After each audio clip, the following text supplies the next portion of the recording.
Muy buenas tardes, bienvenidos y bienvenidas a esta interesante actividad que vamos a tener hoy.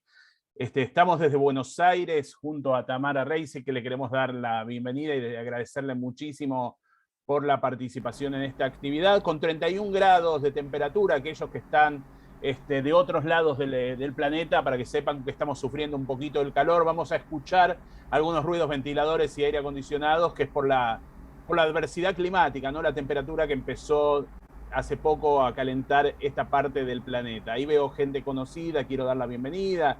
Hay gente que nos está escuchando de Israel, desde Mar de las Pampas, Susana, aprovechando las vacaciones para seguir conectada con Tzavta y la cultura judía, desde Barcelona, desde Montevideo, Uruguay. Es lindo ya ir conociendo los nombres y los lugares, entendiendo que la posibilidad que nos dio la pandemia, si algo bueno podemos rescatar es esto, de tender un puente con muchísimas personas, muchísimas instituciones, en este caso Tzavta, Betel y el periódico Nuación, que proponen esta actividad, y nos da la posibilidad justamente de que también la cultura sea un puente, porque desde Tzavta lo que nos interesa es poder poner en primer plano la cultura judía de manera amplia, la cultura judía que tiene que ver con actividades que hemos hecho de música, presentaciones de libros, charlas académicas y las que vendrán, por supuesto, también.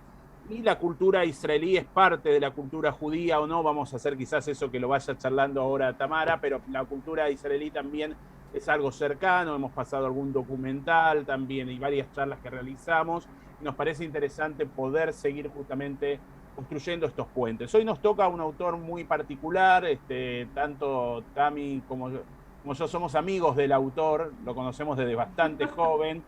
Se llama Edgar Keret, la charla y su particular mirada sobre Israel, y Tami eligió una frase hermosa que dice: la literatura no viene a explicarnos la realidad, pero ilumina con otra luz, ¿no? Y eso me parece que lo importante. Edgar Keret es un autor joven, digo joven porque tiene mi misma edad, nada más, para referencia, lo conocí aquí en Argentina, tuve la suerte de establecer una amistad bastante cercana a él, y bueno, justo le escribimos que íbamos a dar la actividad, y él estaba de viaje, estaba con una actividad, pues se fue a vivir temporariamente a Berlín, pero manda un saludo y sabe que la actividad va a salir muy bien porque confía muchísimo en Tamara, que ha hecho muchas traducciones de él. Tamara, a quien voy a poner ahora en pantalla, es especialista en literatura israelí, docente, traductora y tantas otras cosas más. Realmente para nosotros es un placer cada vez que tenemos la oportunidad de convocarla, y dice sí.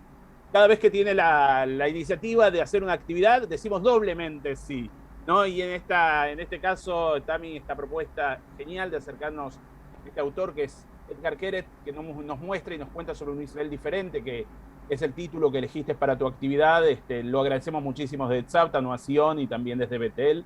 Así que bueno, te paso la palabra y yo me callo. Bueno, gracias Quique, gracias a Tzavta, gracias a todos ustedes que están acá reunidos para hablar de literatura, qué cosa maravillosa. Veo alumnos, exalumnos, compañeros, colegas, Morín, un montón de gente que conozco y les agradezco especialmente, y a los que no conozco también por estar acá para hablar de libros, de cuentos, de autores. Así como dijo Quique, esa frase, la literatura no viene a explicarnos la realidad, pero la ilumina con otra luz, es una frase con la que me identifico mucho, porque creo que dice muchas cosas. Y para mi sorpresa, la semana pasada, en el diario New York Times, apareció una nota que voy a ponerles en pantalla, el título, no más, no es que vamos a leerla en inglés ni mucho menos, pero me resultó sumamente interesante porque viene a reforzar esa frase. Un profesor de Gaza, de la Universidad Musulmana de Gaza, que se llama, no sé cómo se pronunciará en árabe, pero este es el nombre, es un profesor de ciencias sociales que enseña poesía de Yehuda Mihai en sus clases.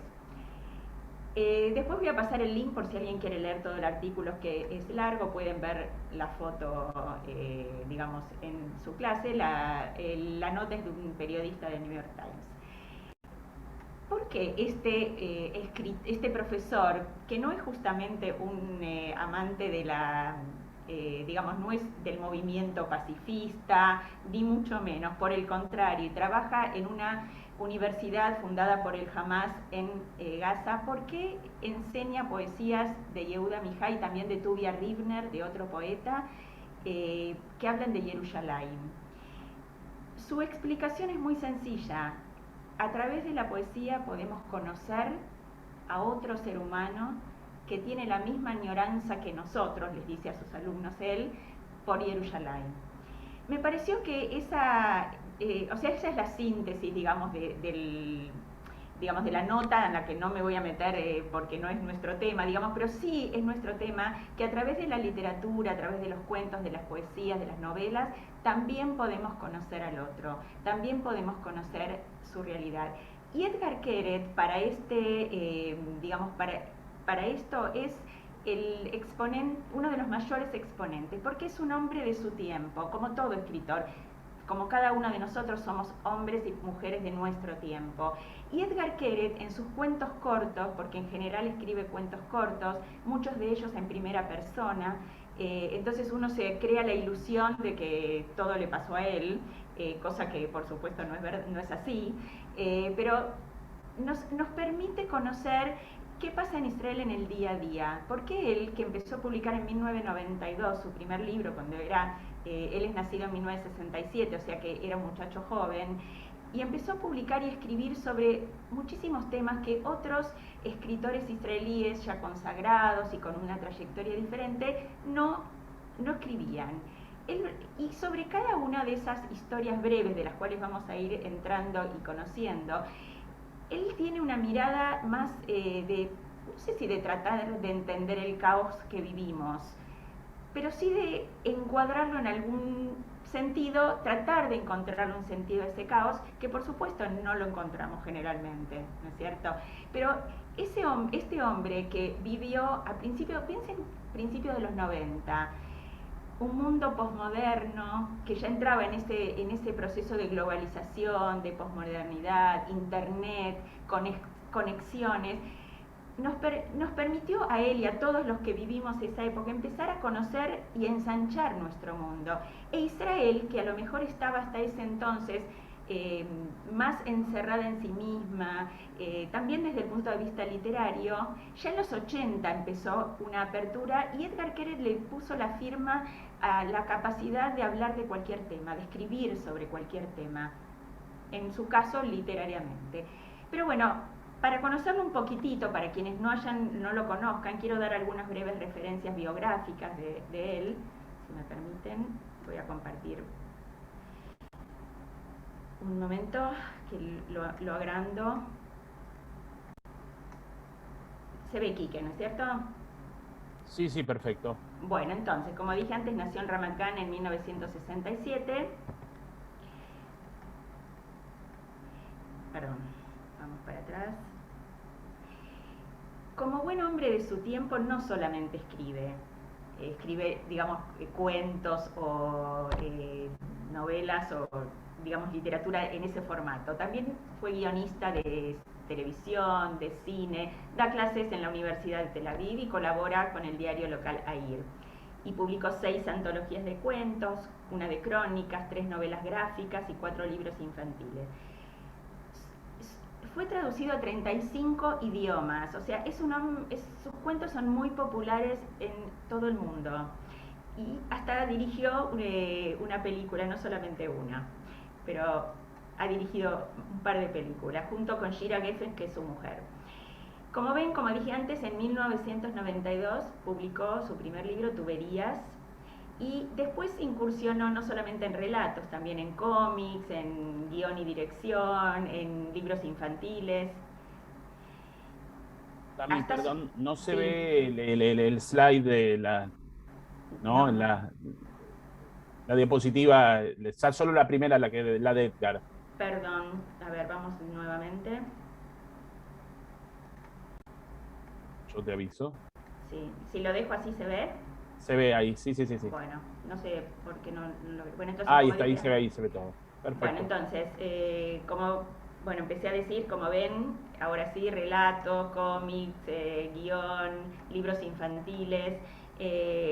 y hasta este último, Esperando a Nissim, que es del 2020, que es un libro infantil, fue llevado al teatro, y hasta Edgar Queret, que incursiona en muchas ramas del arte, actuó en esa obra de teatro que se presentó en el último verano.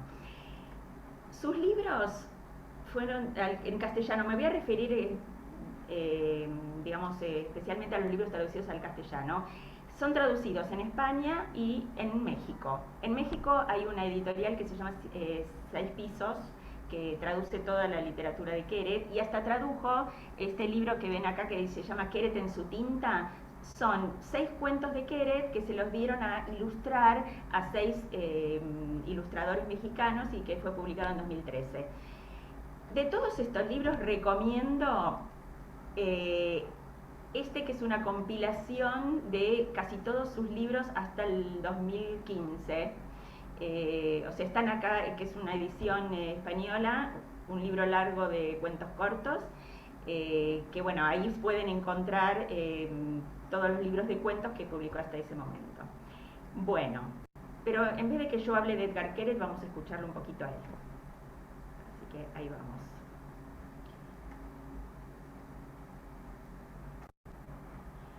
Es un extracto de una entrevista.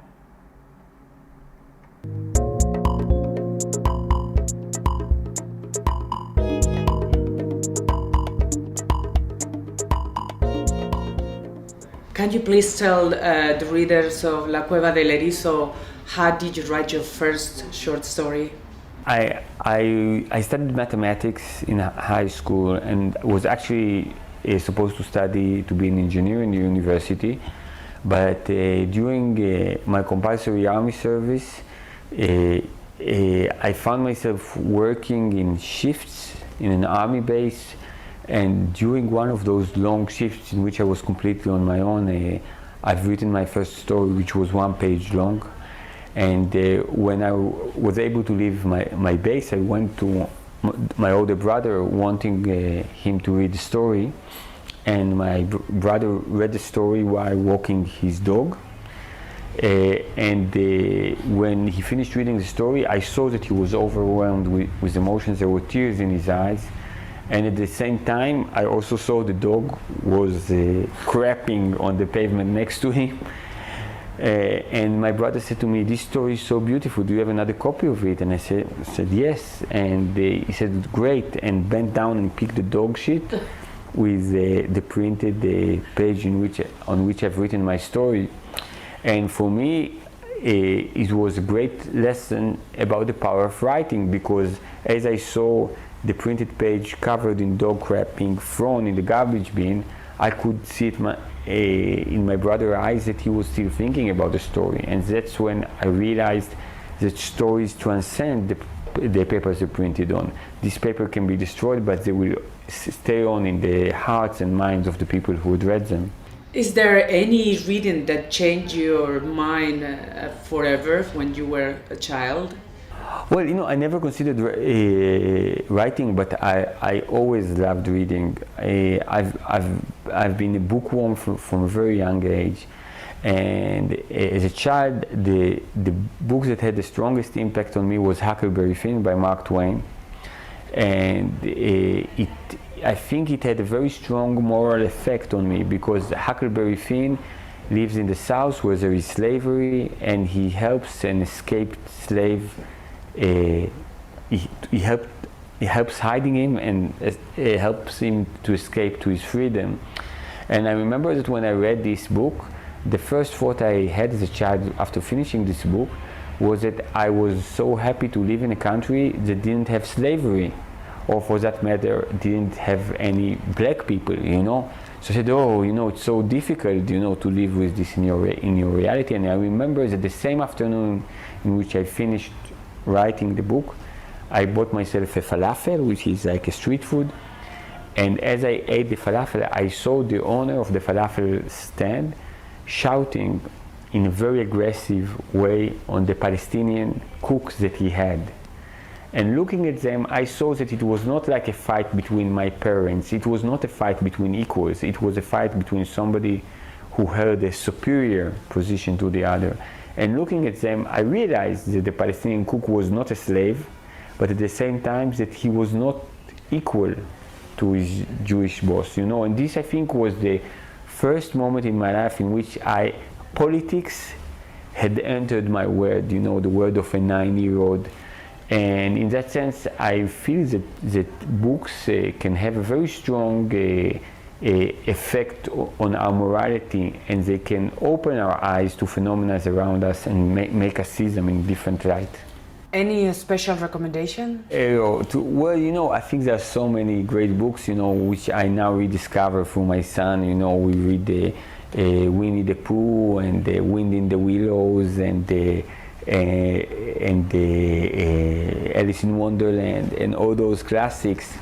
And the truth is that when you read them to a child or read them with your child, you really rediscover the primal power of literature.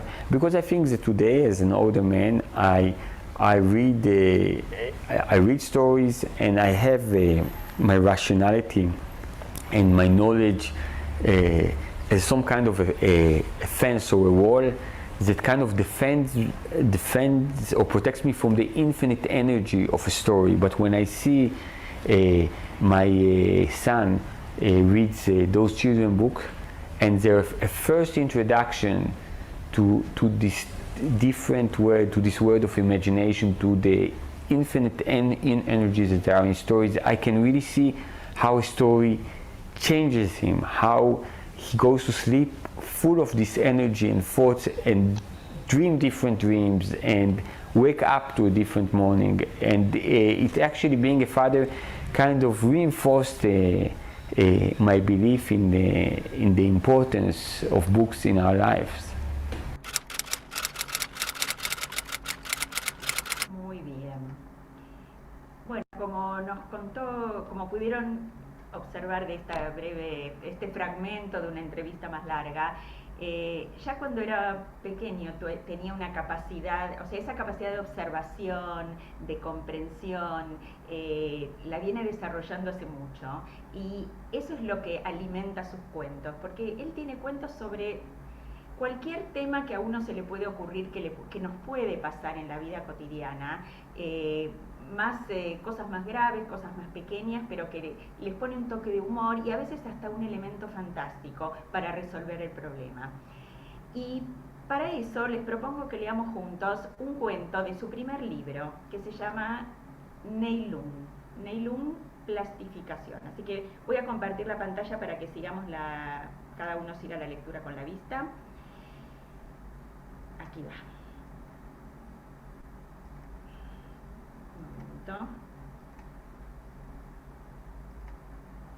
Ahora sí. ¿Se ve, no es cierto, Quique? Sí, sí, sí. Perfecto. Entonces, Neilun, plastificación. Como dije antes, esto fue publicado, integra la primera antología de cuentos del año 1992. Entonces, el sargento tomó la venda plastificada de Alon y la introdujo en el balde. Burbujas de aire aparecieron en la superficie del agua. El sargento las ignoró y continuó presionando la venda hasta el fondo, con una sonrisa socarrona. Alon no logró contener la sensación de que el sargento trataba, sin motivo alguno, de ahogar la venda, su venda personal. La corriente de burbujas se interrumpió. El sargento sacó la mano del balde e inspeccionó el cadáver húmedo burlonamente. ¿A esto llamas plastificación, Hassin? Este plástico tiene un agujero del tamaño de una vagina. El sargento acercó su cara a la cara de Alon y susurró en voz alta. ¿Viste alguna vez una vagina, Hassin? Alon había visto alguna vez la vagina de una muchacha. Varias veces la había visto, solo que nunca había relacionado ese cuerpo desnudo y amado con esa palabra. Te hice una pregunta, Hassin. Alon sintió como si el sargento hubiese invadido su cerebro y lo estuvo desnudando en contra de su voluntad. No lo dejaría destruir también esto. No. Te escucho, Hassin. No, oficial. No es terrible. No es tu culpa que hayas nacido perdedor. Pedile con buenos modales a tu mamá. Quizás ella te muestre de dónde saliste. Lugasí, yo en tu lugar, con una cara como esa, no me reiría. El sargento volvió lentamente a dirigirse a Alon. Me parece, Hassin, ¿o de verdad estás llorando? No, oficial. Hassim, eres un pobre tipo, un pobre soldado y un pobre plastificador. En ese momento el sargento hablaba a los gritos y gotas de su saliva salpicaban la cara de Alon, quemaban como gotas de ácido, ácido que corroe todo. No puedo convertirte en un hombre, tampoco Dios será capaz de hacerlo, pero te voy a convertir en un soldado. Mañana por la mañana quiero ver todos tus calzoncillos y camisetas plastificados, cada uno por separado, y que estén separados como se debe. ¿Y sabes por qué, Hassim? El sargento elevó su voz aún más. Porque una buena plastificación es parte indivisible de un buen soldado. Seguro que te reís, Bukmalski. El sargento dirigió su cara como un resorte nervioso hacia Bukmalski. Es adecuado un tirón retardado como vos reírse cuando explico sobre plastificación. Quiero verte sonreír después de que atravieses el Saharani y todos tus pantalones se hayan llenado de barro y mierda de árabes. Y cuando quieras cambiarte tus pantalones y tus calzoncillos por otros limpios y secos. El sargento se acercó al catre de Bukmalski, abrió la mochila que estaba sobre él y puso cara de sorpresa artificial. Descubrirás que por tu mala plastificación tenés todo mojado. Seguro que eso te va a causar gracia también en este momento, pelotudo, cuando camines con una tonelada de barro en los calzoncillos como un bebé que se hizo encima. Bukmalski subestimó la importancia de la plastificación y por eso hoy va a hacer 2 horas extra de guardia. Hanif Toran, anotá, ¿hay algún otro vivo para quien la plastificación no sea importante? El sargento paseó la vista lentamente por todos los soldados de la división. Alon no subestimó el asunto. La plastificación constituía su única posibilidad de sobrevivir. Esa noche Alon plastificó su ropa. Pudo comprobar cómo se perfeccionaba de artículo en artículo. Cuando terminó de plastificar su última camiseta, observó su obra con satisfacción. Estaba preparado. Alon cerró suavemente los ojos y comenzó a plastificarse a sí mismo.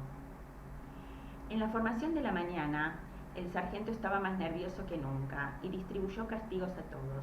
Cuando llegó Alon, lo tomó de la solapa de su camisa, acercó la boca a su oreja y repitió una y otra vez la misma frase a gritos.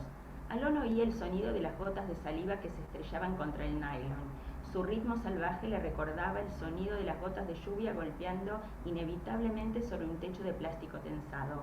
A él no le llegó ni una gota. Por la noche tuvo que gatear 50 minutos mientras gritaba «soy una serpiente, soy un embaucador», porque le aseguró al sargento que su arma estaba limpia y éste encontró un poco de aceite. Cuando Hassim se puso de pie, se alegró de comprobar que no se le había pegado ni una gota de barro. El plástico había resistido. Hubo una vez que Hassim pensó que la plastificación no era perfecta. Fue durante el franco del fin de semana, 15 días antes de terminar la instrucción. Ella dijo que el ejército lo había cambiado, que lo había convertido en otro, que se replegaba ante sus besos, que evitaba su contacto. ¿Cómo podía explicarle el gusto sintético que tenía en la boca, el tacto artificial y pegajoso de su cuerpo, la sensación de ahogo? Por un momento creyó oír el sonido del aire que se filtraba por algún agujero oculto en el plástico. Quería llorar, pero no tenía lágrimas en sus ojos. ¿Qué sentido tiene la plastificación hermética cuando estás mojado por dentro? Se miró a sí mismo en el espejo. La placa brillante de su unidad, el uniforme almidonado de salida, la navaja en la mano derecha. Acercó la navaja a la vena que sobresalía en el cuello. Se terminó la instrucción, susurró. Es posible abrir el nylon.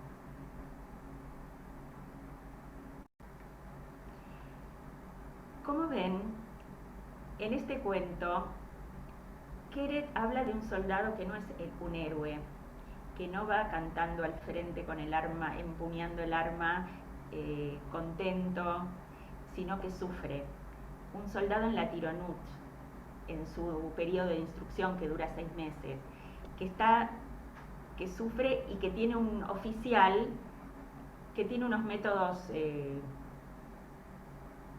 no sé, no quiero clarificarlo porque no me corresponde, pero están en el ejército. Y como dice en una parte del cuento, quiere hacer de él un buen soldado, quiere prepararlo para la guerra. No sé si todos saben que el tema de la plastificación realmente es así, o sea, es una, así como el oficial lo explica brutalmente, digamos, es muy importante que cada soldado tenga sus pertenencias embolsadas, plastificadas para que no se mojen. Es decir, que es una parte de la instrucción y del aprendizaje para ser soldado. Ahora, ¿qué pasa al final? Les propongo, ¿alguien quiere hablar? ¿Puede? No sé cómo nos va a resultar de que haya alguien que quiera, pero si alguien quiere levantar la mano, la manito o la mano así, la mano virtual o la mano de cada uno para decir algo, un comentario, una pregunta, o qué les pareció que pasa al final con ese soldado. Vamos a cambiar la dinámica, no hacemos solamente chat, por eso pedimos que aquellos que quieran comenzar, siempre el primero es difícil, hay que comenzar con el segundo, ¿no? Así que vamos a dar la palabra al segundo. ¿Quién quiere hablar segundo? ¿Alguien tiene? ¿Cómo creen que termina el cuento? ¿Qué pasó al final cuando el soldado tiene la navaja? ¿Se acuerdan que dije que a veces él introduce algún elemento fantástico? Es obvio que un ser humano literalmente no se puede plastificar completamente, ¿no es cierto? Pero este soldado se plastifica a sí mismo, ya que aprendió y le salía tan bien con sus pertenencias, se plastifica a sí mismo y al final toma la navaja porque se terminó la instrucción y puede romper el plástico, pero ¿es solo eso lo que pasa? ¿Qué les parece?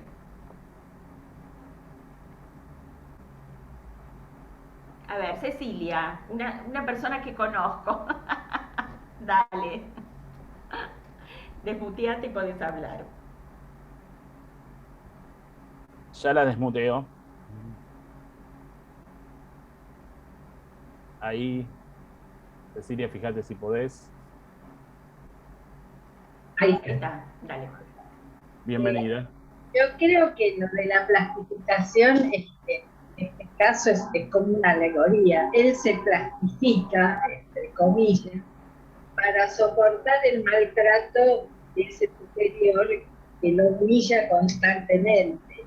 Y durante los meses que va a durar la instrucción, él se protege por esa capa de plastificado que solo va a romper en el momento en que termine la instrucción, por lo menos eso es lo que yo. Siempre decimos que toda lectura es interpretación, así que por supuesto no hay una interpretación correcta, es lo que cada lector puede entender de toda lectura, ¿no es cierto? Yo me encuentro bastante cercana a lo que decís, pero algún otro puede. Ahí veo que hay alguien más, Luz. Ahí está, ya la habilité, tenés que... Luz Angélica, podés abrir tu micrófono. A ver. ¿Podés? Estoy tratando también de habilitarla yo, pero no puedo. A ver, entre tanto... no, ahí no. ¿Había alguien más que había levantado la mano? Ahí está Luz. ¿Podés desmutearte y hablar?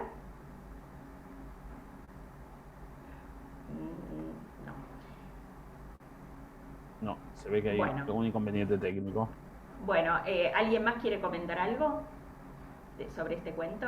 Entonces vuelvo a lo que venía diciendo antes. Primer antología de Edgar Queret, habla, por supuesto, vieron que es un cuento súper breve, es decir, que la antología tiene un montón de cuentos cortos, no todos son sobre esta temática, pero digamos que en ese entonces era una forma distinta de abordar el tema de la chavá, del ejército y del soldado, que no es solo un soldado heroico, sino un ser humano que puede temer, que puede pasarla mal, que puede sufrir en la instrucción y que en total tiene 18 años, 18, 19 años.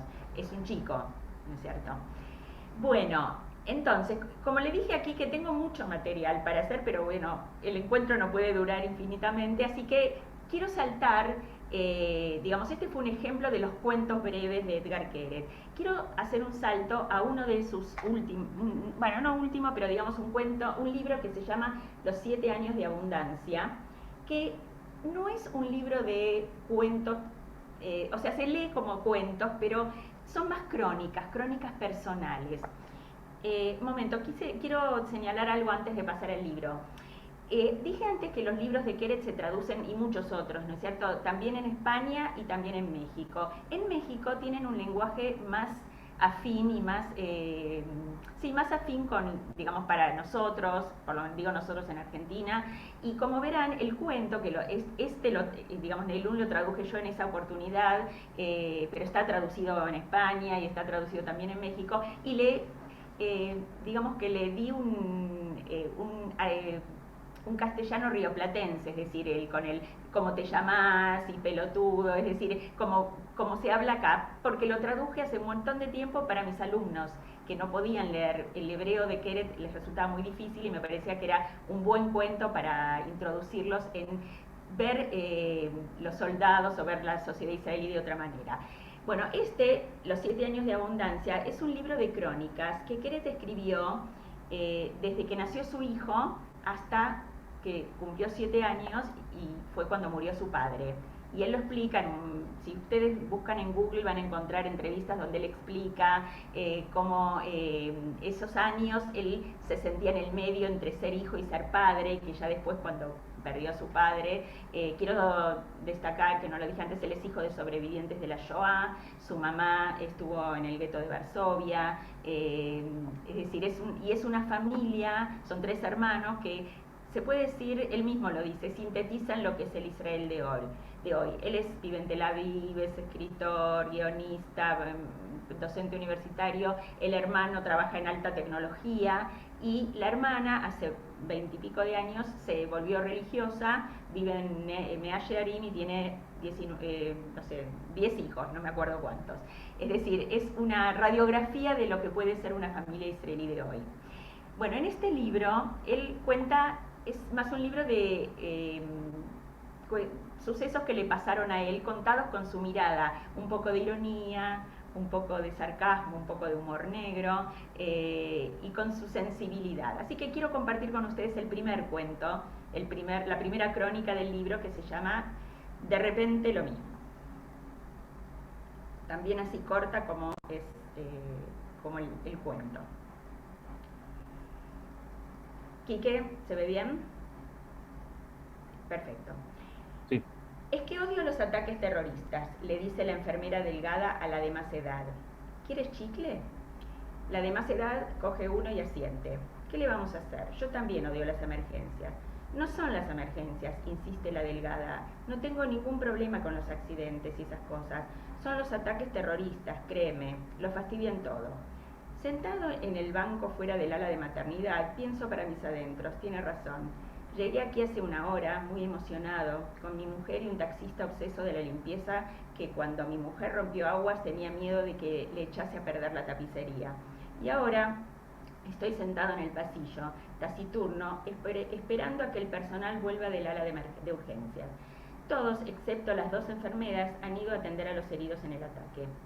Las contracciones de mi mujer se han espaciado también.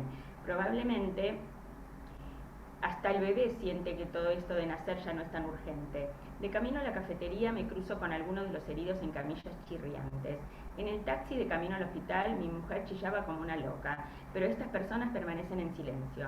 ¿Eres Edgar Keret, el escritor?, me pregunta un tipo con una camisa de cuadros. Asiento de mala gana. ¿Y qué puedes contarme? Saca una diminuta grabadora de su bolsa. ¿Dónde estabas cuando ocurrió? Cuando dudo por un instante, en un despliegue de empatía dice: tómate tu tiempo, no te sientas presionado, acabas de sufrir un trauma. Yo no estaba en el ataque, explico, es una casualidad que me encuentre aquí hoy, mi mujer está dando a luz. Vaya, dice sin tratar de ocultar su decepción, y pulsa el botón de stop en su grabadora. Más del top. Ahora se sienta a mi lado y se enciende un cigarrillo. Tal vez deberías hablar con alguien distinto. Sugiero en un intento de que el humo del Lucky Strike no me pegue en la cara. Hace un minuto he visto que llevaban a 2 personas a neurología. Rusos, dicen un suspiro. No hablan ni una palabra de hebreo. Además, tampoco te dejan entrar en neurología.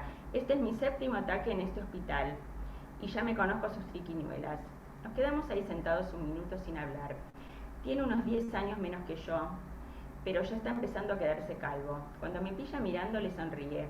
Una pena que no estuvieras allí, dice. Las respuestas de un escritor habrían quedado bien en mi artículo.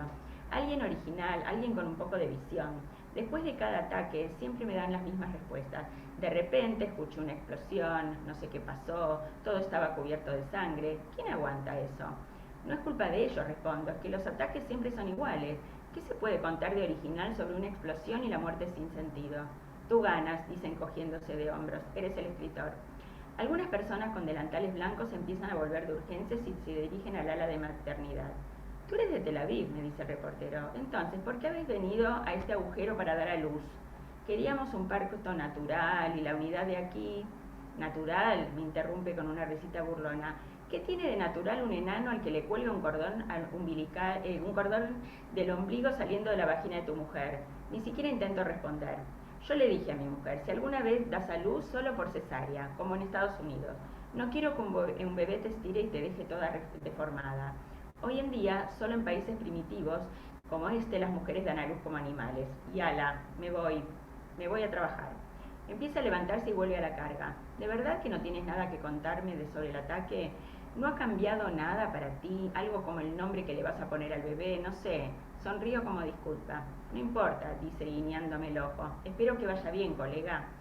6 horas más tarde, un enano al que le cuelga un cordón del ombligo sale de la vagina de mi mujer e inmediatamente se pone a llorar.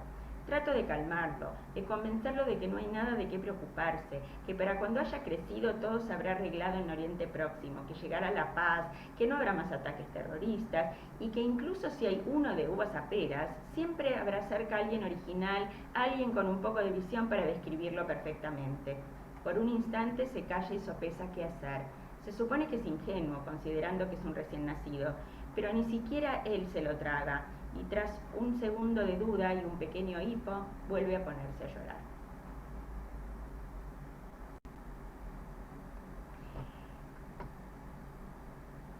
Antes de que yo diga nada, ¿hay algún valiente que quiere comentar algo? ¿Se animan? Mientras tanto, mientras piensan si alguien quiere hablar, les comento que el libro, publicado en 2013, Keret lo escribió en inglés, no lo escribió en hebreo, porque decía que no quería que su hijo lo lea, o sea, que lo leyera cuando sea grande, no cuando tenía, digamos, la edad de estar en primaria, y que si lo iba a escribir en hebreo, el chico lo podía agarrar y leerlo antes de que estuviera preparado por eso, porque estaba involucrada su familia, su nacimiento, etcétera, etcétera. Así que bueno, pero fue traducido a muchísimos idiomas y se consigue muy fácilmente. ¿Alguien? ¿Algún valiente? ¿Alfredo? ¿Sí? Perfecto. Ahí... Hola, Alfredo. Primero que nada le quiero decir hola a mi maestra de hebreo. Toda rabada. Todas las semanas. Cómo disfruto esa hora. Hay, creo que los dos cuentos tienen un patrón en el cual Keret camina la cornisa de un nihilismo. Una sensación de que todo está perdido, sin llegar al extremo, dándonos un poquito de luz de quizás se puede salir. En el segundo cuento, entre la muerte del terrorismo y la vida de un recién nacido, y el no saber si recién nacido va a resolver el dilema de la muerte y la vida. En el primer cuento, la aniquilación del individuo, que trata de vivir como muchas víctimas lo hacen a través de herirse a sí mismo. Estoy vivo y sufro. Entonces hay esa mezcla, veo en Keret, de una tensión entre la oposición de todo está perdido y destellos de vida, pero con un sacrificio grande. Muchas gracias, Alfredo, muy interesante, profundo como siempre, Alfredo. Muchas gracias. Alfredo de Nueva York, aclaro para que sepamos que estamos reunidos acá gente de muchas partes del mundo. Pasamos la palabra como de país, continente, no tenemos problemas, la hacemos circular por todos lados, así que anímense a hablar. Alguien pregunta, el título de este cuento se llama De repente lo mismo, que es un poco lo que el periodista dice que dicen todos después de un ataque terrorista. se hizo un silencio profundo, de repente hubo un silencio profundo, no se oía nada y de golpe los gritos, es decir, es una alusión a ese. Y Berta Schmargad dice que es la vida y la muerte en un mismo lugar. Ahí le habilité el micrófono para que lo digas. Perfecto. ¿Dónde está Berta? Podés abrir, tenés que aceptar. Podés. Ahí está Berta. Dale. A ver si te escuchamos.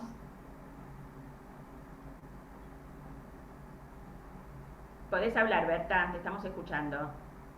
Pero no te escuchamos, no se te escucha. Estás desmuteada, pero no se te escucha. ¿Ahora? Ahora sí. Berta Smaragd es Batia Peltz. ¿Cómo te va, sí. Tama? A mí, ¿cómo te va? Colega. Yo escribí solamente que como la vida y la muerte en un mismo lugar. Lo cotidiano y lo excepcional, porque para uno era cotidiano el ataque terrorista, para él el nacimiento de un hijo, pero igual todo vuelve al mismo lugar, como un círculo. Eso es lo que me pareció a mí. Genial, muchas gracias por tu intervención. En ese mismo libro, Keret habla de muchas cosas personales que le pasaron, viaja mucho a presentar sus libros. De hecho, ahora se fue a Berlín a un año sabático con su mujer y su hijo. Es decir, ahí habla de cosas que le pasaron. Entre las cosas que le pasaron, un día recibe una llamada telefónica de un polaco que le dice que encontró un lugar, un espacio entre dos edificios en Varsovia y que le parece que ese lugar es ideal para construirle un estudio para Keret donde él pueda ir de vez en cuando a escribir, porque de hecho en Polonia sus cuentos fueron uno de los primeros países donde tradujeron sus cuentos fue en Polonia, teniendo en cuenta que sus padres eran polacos, que su mamá estuvo en el gueto de Varsovia y por eso, y él al principio se lo tomó en broma, creyendo que era un mal chiste, pero resulta que después ese arquitecto viajó a Tel Aviv para mostrarle los planos y para hablar con él porque se dio cuenta que no lo había tomado en serio y finalmente esa casa Keret existe en Varsovia. Así que quisiera mostrarles cómo es. Un momento. Ahí vamos. Que está en el... Quique, ¿se ve? Sí, sí. Perfecto. Es una casa de 90 centímetros de ancho, más o menos, 1 metro. Se entiende que es entre los dos edificios. Tiene todo lo mínimo para poder pasar la noche. Él es simbólico, por supuesto que cuando él va no creo que se quede muchos días a dormir ahí, pero bueno, se llama Casa Keret. Y es, no sé si alguno de ustedes viajó, o aquellos que viajaron a Varsovia, donde estaba el puente que unía las dos partes del gueto, es a unos metros de ese puente que hoy en día es un puente simbólico, pero digamos que es una forma de cerrar un círculo para él, cuyos padres vinieron de allí. Y él escribe en el libro, en ese cuento que se llama La casa estrecha, él escribe que la madre le decía que él no era un escritor israelí, sino que era un escritor judío en el exilio, y que él tiene algo como una línea que lo conecta más con Sholem Aleichem y con esos escritores que escribían con humor, esos escritores judíos que digamos que escribían con humor y que veían y se reían de sí mismos, que de algún modo ese es el humor judío, reírse de uno mismo, tener esa capacidad. Bueno, vimos un cuento de los primeros que escribió Keret. Esto es uno de los, no de los últimos, pero digamos de hace pocos años. Ahora quiero que veamos un cuento que él escribió el año pasado, que se llama Afuera, que está leído por él mismo, y que nos habla de esta época, de la pandemia, de lo que vivimos, de lo que en el mundo desgraciadamente hemos compartido. Así que ahí va.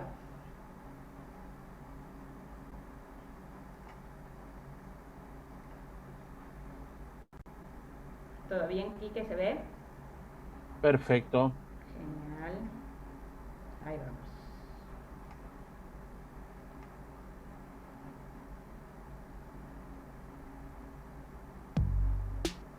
בחוץ. 3 ימים אחרי שהסגר הוסר, כבר היה ברור לכולם שאף אחד לא מתכוון לצאת מהבתים. מסיבה לא ברורה, אנשים העדיפו להישאר בפנים בגפם או עם משפחותיהם, או שבעצם בעיקר היה להם טוב להתרחק מכל השאר. אחרי כל כך הרבה זמן בבית כולם כבר התרגלו. לא לצאת לעבודה, לא ללכת לקניון, לא לשבת בבית קפה עם חברה, לא לקבל פתאום ברחוב חיבוק מעיק ממישהו ששירת איתך בצבא. הממשלה נתנה לאנשים עוד כמה ימים להסתגלות, אבל כשהבינו שהמצב לא הולך להשתנות, לא הייתה להם ברירה. כוחות המשטרה והצבא התחילו לדפוק על הדלתות ולהורות לאזרחים לצאת החוצה ולחזור לשגרה. אין מה לעשות. אחרי 120 ימים לבד, לא תמיד קל לזכור במה בדיוק עבד קודם, וזה לא שאת לא מנסה. היה משהו עם הרבה אנשים כועסים שמתעקשים לקבל סמכות.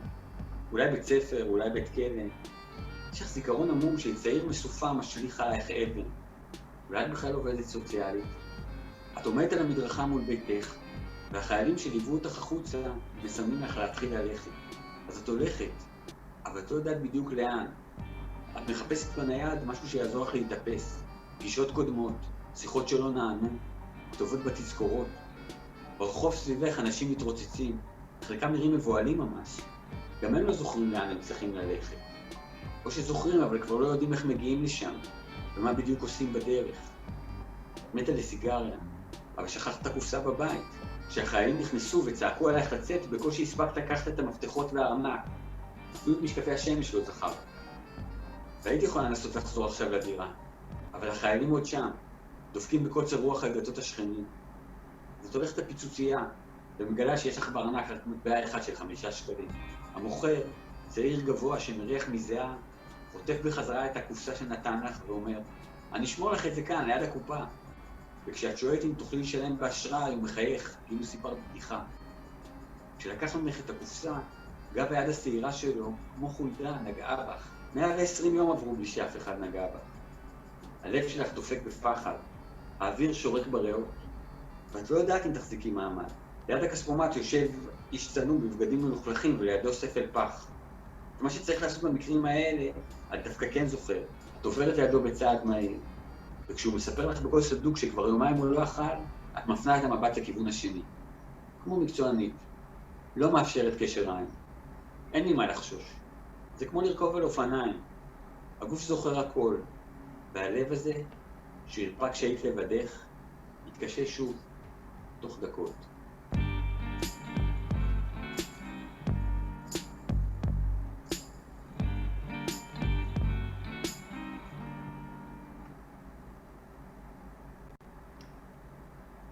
Como pudieron observar,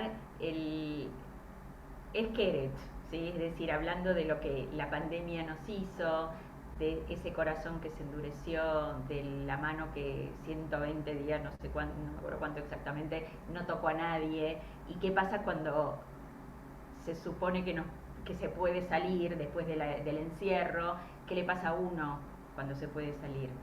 Y una nota de color, ese nene sobre el que leímos su nacimiento en el cuento De repente lo mismo, es el que filmó. En los créditos finales aparece Lev Keret, que ya debe tener como 15 años a esta altura, y es el que filmó a su papá.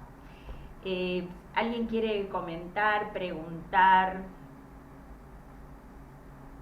algo? Alicia Barón, a ver, ¿te desmuteás? Ya está. Dale. Sí, creo que en este cuento hay un rasgo común con los otros dos, que es un poco la desesperanza, ¿no?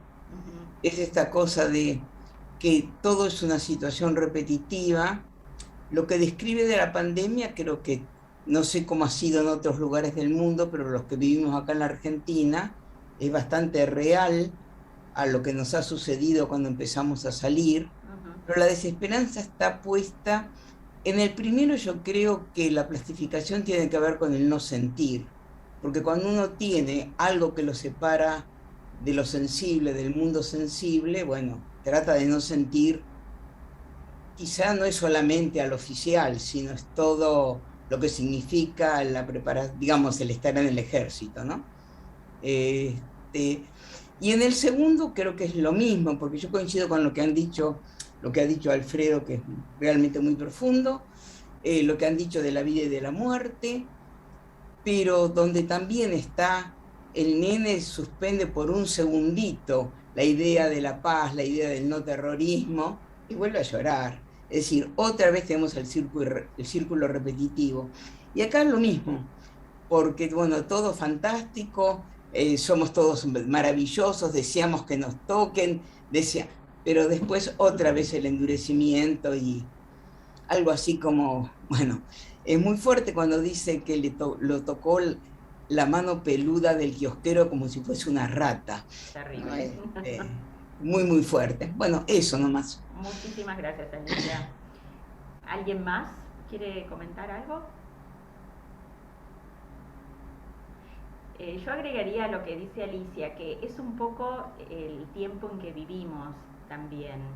Un poco de descreimiento, de cinismo a veces, que yo creo que Keret logra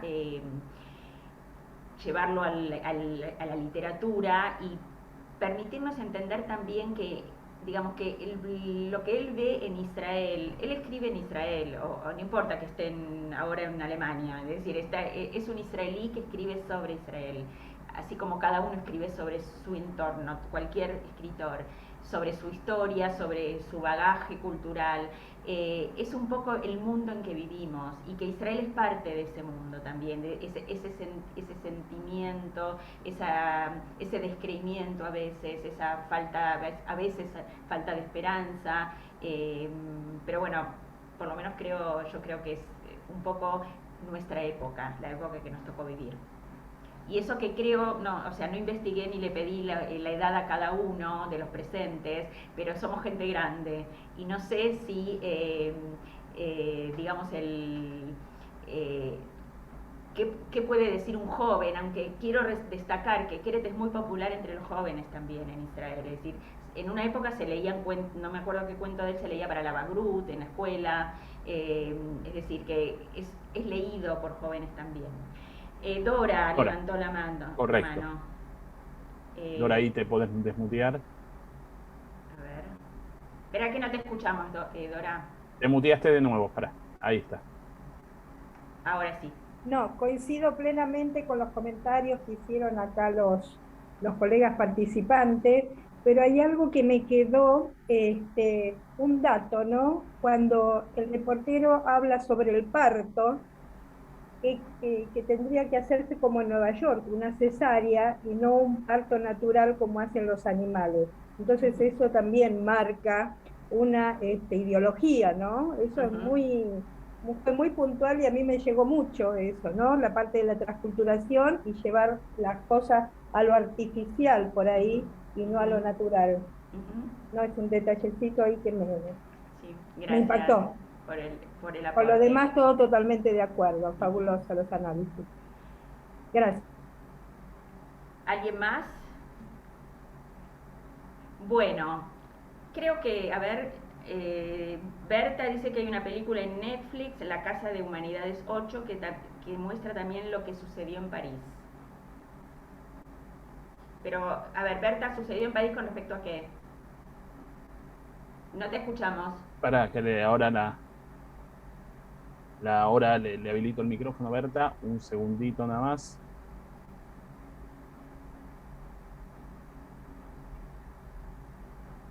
Ahí tenés para activar el audio. Dale, ¿ahora? Sí. Ahí está. Dale. ¿Me escuchan? Sí. Es una película que habla sobre lo que pasó en París en pandemia y hay cosas parecidas a lo que está contando Edgar Keret, como qué le pasó a cada uno frente al cómo enfrentar la pandemia. Y ahí aparecen todos los miedos, la angustia, cómo hacer para seguir viviendo a pesar de la pandemia. Y me pareció que hay parecidos con el cuento. Muy bien, muchas gracias.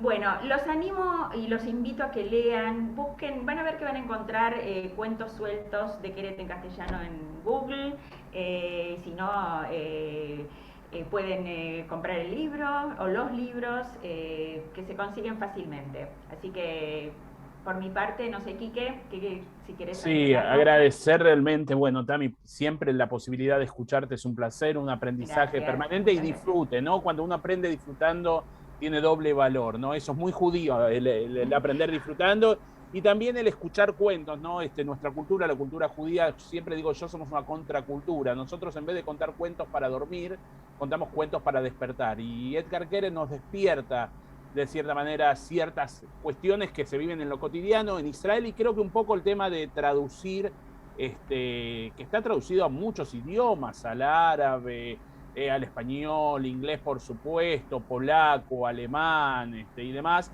tiene que ver con que también lo que están viviendo los israelíes al día de hoy tiene que ver con una realidad que es compartida por todos lados, que hay temas que son comunes, que el ejército de Israel es lo mismo que otros ejércitos, que el sufrimiento y la soledad del hombre es lo mismo, que la muerte, los temores, ¿no? Bueno, más allá de la pandemia, por supuesto, nos unificó a todos. Y como dijo Tami, hay mucho material circulando, que hemos traducido, Tami, de manera legal, algunos de manera un poquito ilegal. Nosotros en un principio para acercar al autor israelí, si buscan Edgar Keret seguramente van a encontrar muchísimo material, y por supuesto los libros, quienes puedan acceder, están en español y valen la pena ser leídos. Y es un autor que es interesante porque es multigeneracional de verdad, ¿no? Esto que contaba Tami, que es una lectura para adolescentes que se le puede dar, y una lectura también para adultos, que no tienen muchos escritores a veces la posibilidad de dirigirse a un público tan diverso. Así que les agradecemos y les vamos a contar algo. También podés hacer la pregunta si querés, lo que habíamos hablado al principio. No, dejamos para más adelante, no importa. No, lo que quiero decir es que alguien preguntó que si había entendido mal, si Keret estaba viviendo en Alemania. Está por un año sabático con una beca, yo qué sé, algo, de una universidad, pero tiene su casa en Tel Aviv y es un chico de Tel Aviv. No, lo que habíamos dicho con Quique, bueno, el año que ya estamos casi a fin de año, así que el año que viene a lo mejor haremos Keret 2, ¿sí? Porque tanto material que hay, también audiovisual, también para escuchar, porque las lecturas de él, de sus cuentos, se llegan a todo el mundo. Así que les agradezco muchísimo a todos y bueno, nos vemos en la próxima. Por supuesto, agradecer la participación de todos ustedes, y ya la comprometemos a Tami, no solo con Edgar Keret, porque si no vamos a tener problemas con otros amigos, escritores israelí, como Shkol Nebo y todo, hacer un recorrido quizás por los escritores actuales, contemporáneos, jóvenes, que de cierta manera son una voz renovada de la literatura israelí. Así que también, si querés, tenemos también a donde Shkol Nebo para trabajar en alguna otra oportunidad. Gracias a todos, gracias a todos. Muchas gracias a todos, vamos a darle un fuerte aplauso a Tami. Gracias, por supuesto, muchas gracias. Hasta la próxima.